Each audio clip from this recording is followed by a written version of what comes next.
بسم اللہ الرحمن الرحیم۔ السلام علیکم ورحمۃ اللہ وبرکاتہ۔ سورہ ناس میں ارشاد باری تعالیٰ ہے، کہہ اے نبی میں پناہ میں آیا لوگوں کے رب کی، لوگوں کے بادشاہ کی، لوگوں کے معبود کی، اس وسوسے ڈالنے والے، پیچھے ہٹ جانے والے کے شر سے جو خیال ڈالتا ہے لوگوں کے دل میں، جنوں میں اور آدمیوں میں۔ اس صورت میں لفظ ناس تکرار کی وجہ ہے، اور بعض حضرات نے لفظ ناس کے بار بار تکرار میں یہ وجہ بیان کی ہے کہ اس صورت میں یہ لفظ 5 مرتبہ آیا ہے۔ ناس کے معنی ہے لوگ۔ اس صورت میں یہ جو لفظ الناس آیا ہے، اس کے معنی عربی میں لوگ ہیں، تو اس میں یہ لفظ 5 مرتبہ استعمال ہوا ہے اور الگ الگ معنوں میں استعمال ہوا ہے۔ سب سے پہلے آتا ہے قل اعوذ برب الناس، تو اس ناس میں پہلے لفظ ناس سے مراد بچے ہیں، اور لفظ رب اور ربوبیت اس کی دلیل ہے، کیونکہ پرورش کی حاجت سب سے زیادہ بچوں کو ہوتی ہے۔ اس کے بعد مالک الناس، دوسرے لفظ ناس سے مراد جوان ہے، اور لفظ مالک اس کی دلیل ہے جس کے معنی بادشاہ کے ہیں۔ وہ جوانوں کے مناسب ہیں، کیونکہ جوانوں کے اندر سیاست اور بادشاہت کی چاہت ہوتی ہے۔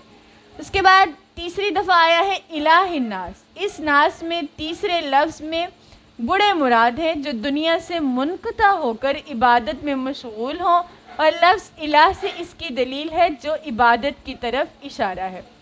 پھر چوتھے لفظ ناس سے مراد اللہ کے صالح بندے ہیں، اور لفظ وسوسے اس کی دلیل ہے، کیونکہ صالح بندوں کو شیطان زیادہ وسوسے میں ڈالتا ہے۔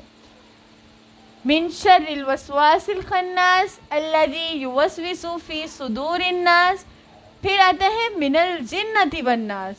5ویں لفظ ناس سے مراد برے لوگ ہیں، کیونکہ ان کی شر سے پناہ مانگی گئی ہے۔ اس صورت میں اللہ تعالیٰ کی 3 صفات بیان ہوئی ہیں۔ پہلی صفت یہ ہے کہ رب جس کے معنی تربیت کرنے والا، آہستہ آہستہ کمال تک پہنچانے والا، یہ اللہ پاک کی صفت تمام مسلمانوں اور کافروں حتیٰ کہ سب جہانوں کو شامل ہے۔ یعنی بادشاہ اللہ تعالیٰ بادشاہ ہے اور مالک بھی ہے، کائنات کی کوئی چیز اس کے قبضے سے خالق نہیں، سب پر اس کی ملکیت ہے۔ یہ اس صورت میں اللہ کی دوسری صفت بیان ہوئی ہے۔ تیسری صفت یہ ہے کہ الہ معبود برحق اور عبادت کا مستحق صرف وہی ہے، وہی مشکل کشا ہے اور نفع اور نقصان کا مالک ہے۔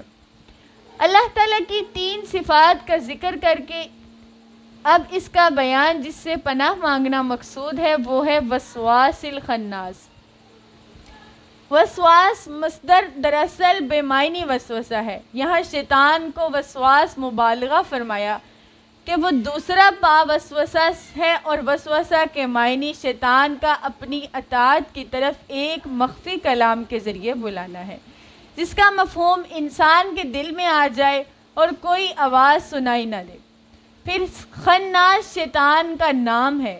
خناس خن سے مشتق ہے، جس کے معنی پیچھے لوٹنے کے ہیں۔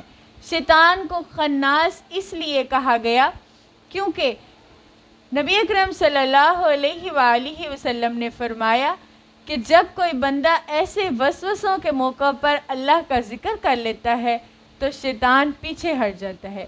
من شر الوسواس الخناس اس لیے فرمایا گیا ہے کہ وسوسہ ڈالنے والا لیکن کمزور بھی بہت ہے، بس انسان کے آگے ڈٹ جائے اور انسان اس کے آگے ڈٹ جائے اور اللہ کی پناہ مانگ لے۔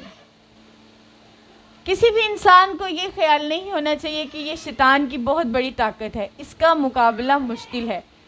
اسی خیال کو دفع کرنے کے لیے حق تعالیٰ نے فرمایا ان کید الشیطان کان ضعیفا، اور سورہ نحل میں قرآن پڑھنے کے وقت استعاذہ کا حکم دیا۔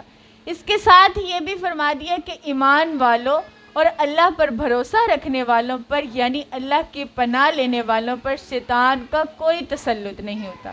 ارشاد فرمایا کہ جب تم قرآن پڑھنے لگے تو پناہ لے اللہ کی شیطان مردود سے، اس کا زور نہیں چلتا ان پر جو ایمان رکھتے ہیں اور اپنے رب پر بھروسہ کرتے ہیں، ان کا راز تو انہی پر چلتا ہے جو اس کو رفیق سمجھتے ہیں، جو اس کو شریک مانتے ہیں۔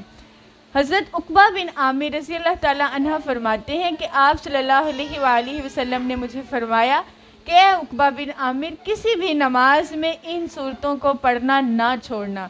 یہ صورتیں شیطان کے شر سے بچاتی ہیں، حاسدوں کے حسد سے بچاتی ہیں، نفس کو زائل کرتی ہیں، ہر طرح کے شیطانی وسوسے کو ختم کرتی ہیں۔ اس صورت کی بے پناہ فضیلت ہے۔